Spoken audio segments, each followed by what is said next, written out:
Hey, so I've been thinking, Hud. Mm-hmm. You did something to me this last week. I was pretty down, and I was a little bit more tired than down. But you thought I was really sad. Mm-hmm. Do you remember when you came to me in bed and he took my face and he lifted up my chin? Do you remember this? And you told me, you said, Dad, it's gonna be okay. I think so. You remember Yes. that? Yeah. It was really sweet, and I've been thinking about it all week because when you touch somebody's face, that's about as personal, As it can get. As personal as it can get. It is about as personal as it can get, and it made me think of there was one time when Ty, I don't know if you know this, so Ty used to play football a long time ago, and he was Pretty good at it. He was pretty good at it. And Ty was in fourth grade, and he was playing the Brighton Bulldogs, and they were way bigger. And his team, Ty was on the line. He was the pulling guard and was just getting smashed. I mean, just every play.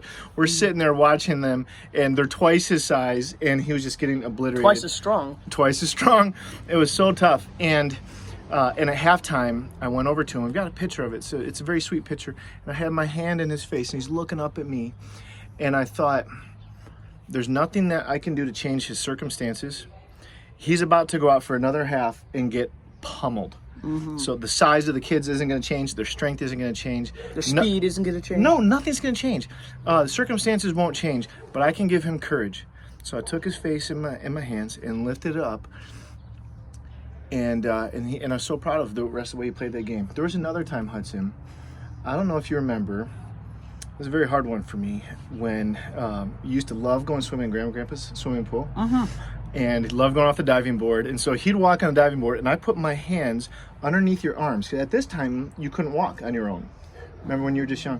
And so it was my job to keep you safe. And so I had my hands underneath his arms, and you walked down the diving board, and one time your foot slipped, and you turned, and I missed. Do you remember this? First concussion? First concussion. And you fell and hit your head, and you were crying and crying. And I remember holding you in the pool, and it was just trying to comfort you so hard. I'm just rocking you and just trying to hold you, and then I burst out crying. And then you turned to me. You're just this little boy, maybe 5, maybe 6, and you turned when I started crying, and you did the same thing. You took my chin and you lifted it up and looked at me. You said, "I'm gonna be okay, Dad." And you stopped crying. And I just thought that Psalm chapter 3. Can you read verse 3? It's a famous psalm. Many of us know it. But you, O Lord, are a shield about me, my glory and the lifter of my head. God's the lifter of our heads. He doesn't just do it from afar. When somebody's going to lift your head, they're close to you. They are very personal.